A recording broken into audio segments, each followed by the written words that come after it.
আসসালামু আলাইকুম। ওয়ালাইকুম সালাম।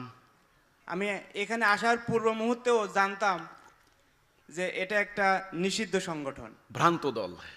নিষিদ্ধ সংগঠন এটাই আমি জানতাম, কারণ যেখানে আমি চলাফেরা করতাম এটার কথা শুনলেই এরকম নেগেটিভ ছড়াইতো, বলতো। আমি ওইটাই বিশ্বাস করতাম। আসলে এখানে আসার পর দেখলাম না, সম্পূর্ণ উল্টা। আমি যতটুকু মানে কোরআন হাদিস জানি, মাদ্রাসা ছাত্র হিসেবে যতটুকু পালন করি, আমার জন্য আরো মানে কমপক্ষে 10 বছর আগে এটা দরকার ছিল। মাশাআল্লাহ, মাশাআল্লাহ, আলহামদুলিল্লাহ। আরো 10 বছর আগে যদি এটা আমি পেতাম, হয়তোবা আমি নিজেকে আরো সেইভাবে গড়তে পারতাম, ইসলামের জন্য আরো কিছু করতে পারতাম। তো এখন আমি আসলে আমাদের ইমাম সাহেবের কথা শুনলাম এবং আমার কাছে খুবই ভালো লাগছে। এই জন্য আমাকে যদি ফর্ম নাও দিতেন, তারপরে আমি জয়েন করতাম। আলহামদুলিল্লাহ। তা আমার একটা প্রশ্ন আছে, সেটা হচ্ছে শান্তি, শৃঙ্খলা এবং ঐক্য প্রতিষ্ঠা করা হচ্ছে হিজবুত তাওহীদের লক্ষ্য উদ্দেশ্য। আসলে এই তিনটার মূল পুঁজিটা কি? এই তিনটা প্রতিষ্ঠা করতে গেলে আমাদের কি পুঁজি লাগবে, এটা যদি আমি মাশাআল্লাহ, মাশাআল্লাহ, আলহামদুলিল্লাহ। তো আমি সবাইকে ধন্যবাদ জানিয়ে আমার কথা শেষ করছি। আসসালামু আলাইকুম। ওয়ালাইকুম সালাম। উনি একজন আলেমে দ্বীন, মাওলানা মিজানুর রহমান, মিজান ভাই। ওনার কথাগুলি আপনারা শুনলেন। এখানে উনি প্রশ্ন করেছেন, প্রশ্নের উত্তর দেব আমি। মাদ্রাসার আলেমদের, এখন তো মাদ্রাসা তো দুর্ভাগ্যজনকভাবে এক আল্লাহ, এক রসুল, এক কিতাবের অনুসারীরা টুকরা টুকরা হয়ে গেছে। নানান কিসিমের মাদ্রাসা হয়ে গেছে। এটাকে ইংরেজিতে আপনি বলতে পারেন স্কুল অফ থট, চিন্তা ভাবনার বিভিন্ন স্কুল হয়ে গেছে। চিন্তাগুলি ছিল একদিকে, এখন হয়ে গেছে বিক্ষিপ্ত। কাওমি মাদ্রাসার আলেমদের ধরেন আকিদা বা আখলাক বা তাদের চিন্তা ভাবনা একরকম, আবার আলিয়ার এদের কিন্তু আরেক রকম। আমি সকল আলেমদের প্রতি যে কথাটা, ওনারা অনেকে, বিশেষ করে কাওমি মাদ্রাসা, ওনারা লাগছে আমার বিরুদ্ধে। আলিয়া মাদ্রাসা খুব একটা না, কিন্তু কাওমি মাদ্রাসা এরা লাগছে বেশি। দেখেন, আলেমদের সাথে যে কথাটা, যে মাদ্রাসায় আপনারা কোরআন হাদিস শিক্ষা দিচ্ছেন, একটা বাচ্চা 6 বছর 8 বছর থেকে 30 বছর পর্যন্ত কঠোর সাধনা করে ভাষাতত্ত্ব শিক্ষা করছেন, উচ্চারণ তত্ত্ব শিখছেন, গ্রামার শিখছেন, তাফসির শিখছেন, হাদিস মুখস্থ করছেন, এরপরে ফেকা গ্রন্থ মুখস্থ করছেন। এই যে টোটাল এলেম হাসিল করছেন, এত কষ্ট করে তারা বেরিয়ে আসছেন মাদ্রাসা থেকে।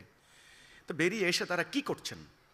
দুর্ভাগ্যজনক, এই কথাটাই কিন্তু আমি কিন্তু এই কথাটা বোঝানোর চেষ্টা করছি। বেরিয়ে এসে ওনারা আবারও ওই কোনো একটা মাদ্রাসা শিক্ষকতা করছেন বা কোনো একটা মসজিদে ইমামতি করে জীবন পার করে দিচ্ছেন। আল্লাহর দ্বীনটাকে জমিনে প্রতিষ্ঠা করে রাষ্ট্র চলবে আল্লাহর কোরআনের হুকুম মোতাবেক। আপনারা যারা ইসলামের বিধান জ্ঞান রপ্ত করবেন, আপনারা রাষ্ট্রের বিভিন্ন পদে দায়িত্ব পালন করবেন, কারণ রাষ্ট্র তো ইসলামী রাষ্ট্র। আপনারা আদালতে বিচার ফয়সালা করবেন, আপনারা অর্থ ব্যবস্থা নিয়ন্ত্রণ করবেন, আপনারা শিক্ষা ব্যবস্থা নিয়ন্ত্রণ, অর্থাৎ সকল ক্ষেত্রে জুমার নামাজে আপনারা যেমন খুতবা দিবেন, বয়ান দিবেন, তেমন বিচারও করবেন। মানুষের অর্থনৈতিক সংকটও দূর করবেন, পারিবারিক সমস্যাও দূর করবেন। এই বিচার ফয়সালা আপনাদের হাতে। তাহলে আপনারা থাকবেন সম্মানের, ইজ্জতের জায়গায়। সেখানে আমাদের আলেমরা আজকে মানুষের দান খয়রাতের দিকে মুখাপেক্ষী হয়ে গেছে। এই কথাটাই দুঃখজনক কথা ভাই। আমার কথা কিন্তু মিজান ভাই, আমার কথা কিন্তু এখানে।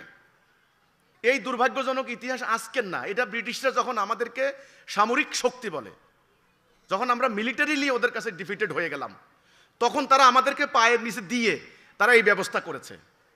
এখন আমি বারবার যে স্বনির্বন্ধ অনুরোধ করছি আমাদের উলামায়ে কেরামকে, আপনারা আমাদের সম্পর্কে মানুষকে মিসগাইড করেন না। আমার মতো লোক, আমি আজকে সাধারণ শিক্ষিত হই, বাট আমি কোরআন স্টাডি করি। কোরআন স্টাডি না করলে তো আমি ইসলামের কথা বলতে পারি না। আমি আল্লাহর কোরআনের দিকে মানুষদেরকে ডাকছি। কোরআনের আয়াত আছে যে সিরাজুম মুনিরা এবং রসুল্লাহ আল্লাহর দিকে দাওয়াত দানকারী। এবং আল্লাহ কোরআনে বলেছেন সবিলি রব্বিকা বিল হিকমাতে ওয়াল মাউইজাতিল হাসানা, যে মানুষদেরকে আল্লাহর দিকে ডাকে উত্তম যুক্তি এবং হিকমত সহকারে, এবং নিজে বলে আমি মুসলিম। তাহলে আমি নিজেকে নিয়োজিত করেছি আল্লাহর কোরআন প্রতিষ্ঠা করার জন্য। আমি তো আপনাদের কাছ থেকে একটা আশীর্বাদ পেতে পারি, দোয়া পেতে পারি, নাকি?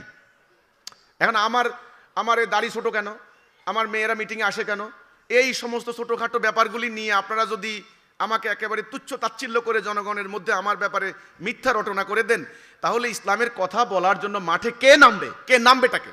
আমাদের তরুণরা তো আজকে কলেজ বিশ্ববিদ্যালয়ে লেখাপড়া করে বিভিন্ন আন্দোলন করে তারা গণতন্ত্র আমদানি করেছে, সমাজতন্ত্র আমদানি করেছে, সুদভিত্তিক অর্থনীতি কায়েম করছে। আমি তা প্রত্যাখ্যান করে আল্লাহর কোরআন প্রতিষ্ঠা করতে চাই। আমাকে আলেমরা আমার জন্য দোয়া করা উচিত আমি মনে করি ওনারা। আর ছোটোখাটো ব্যাপারে যদি মতপার্থক্য থাকে ইনশাল্লাহ সময়ের পরিপ্রেক্ষিতে সেটা ঠিক হয়ে যাবে। কিন্তু ওনারা তা না করে ওনারা একচেটিয়াভাবে সাধারণ জনগণের মধ্যে আমার জীবনটাকে একেবারে ঝুঁকির মধ্যে ফেলে দিয়েছেন, যে এই লোকটা নাস্তিক, এই লোকটা কাফের, এরে উচ্ছেদ করো ইত্যাদি ইত্যাদি করো। তো মাওলানা মিজানুর রহমান ভাই, আমি আপনার প্রসঙ্গে বলবো, আপনার মতো আলেম, ওরা বলে তোমাদের আন্দোলনের আলেম কই? শত শত আলেম আছেন, আলেম যারা আল্লাহর দ্বীনের জ্ঞান হাসিল করেন এবং সেই জ্ঞানকে যারা মানবতার কল্যাণে ব্যয় করেন। আমাদের এই মাওলানা মিজানের মতো এরকম বহু আলেম আছেন, আলহামদুলিল্লাহ, আল্লাহর শুকর। তো ওনার প্রশ্নের উত্তরটা আমি দিচ্ছি। শৃঙ্খলা, ঐক্য, আনুগত্যের জন্য মূল সূত্র কি? সেটা হচ্ছে আল্লাহর দেওয়া তাওহীদ, লা ইলাহা ইল্লাল্লাহ। যখন কোনো বান্দা এই স্বীকৃতি দিল তখন বান্দার হৃদয়ের পরিবর্তন ঘটল। তার ভেতরে যে ইবলিসের দাসত্ব করার এতদিন থেকে মানসিকতা ছিল সেখান থেকে তিনি পবিত্র হয়ে গেলেন। তারপরে তার কর্মে সেটা প্রকাশ পাওয়া শুরু করলো। আল্লাহ দ্বীনটা যখন তিনি ধারণ করবেন, সেটা যখন প্রতিষ্ঠা করবেন, তখন ওই দ্বীনের প্রভাবটাই এমন, যেমন সালাহ। আল্লাহ নির্দেশ দিলেন, যখন আমরা আজান দেয় হাইয়া আলা সালাহ হাইয়া আলাল ফালাহ, দৌড়ে গিয়ে আমরা পাক সাফ হয়ে কাতার সোজা করি না? দৈনিক 5 বার যখন আপনি কাতার সোজা করবেন, আপনার চরিত্রের ভিতরে একটা ডিসিপ্লিন চলে আসলো। ধনী দরিদ্র, বড় ছোট ভেদা থাকে না। আপনি দেখেন নাকি কে ধনী কে দরিদ্র? নো। এই যে বর্ণবাদ দূর হয়ে গেল, আস্তে আস্তে চরিত্র চলে যাচ্ছে। আচ্ছা, যখন ইমাম সাহেব সামনে দাঁড়ালেন, ইক্তাদাইতুল বিহাজাল ইমাম, আল্লাহু আকবার, ইমাম সাহেবের আনুগত্য করলেন আপনি। ইমাম সাহেব কি কালা না সাদা, গরিবের পোলা না ধনীর পোলা, আপনি দেখেন সেটা? উনি যখন রুকু দেয় আপনি রুকু দেন, উনি যখন সেজদা দেয় আপনি সেজদা দেন। তাহলে আপনার আনুগত্যটা হয়ে গেল। আপনি যখন সেজদা দিতে যান তখন আপনাকে মনে রাখবেন সুবহান রাব্বিয়াল আলা, হে মহান রব্বুল আলামিন, তুমি উচ্চ মর্যাদাবান, আমি ক্ষুদ্র নগণ্য বান্দা, আমার অস্তিত্বকে আজকে আমি তোমার রাহে আমি বিলিয়ে দিলাম। এই যে সেজদা মানে আনুগত্য করার প্র্যাকটিস,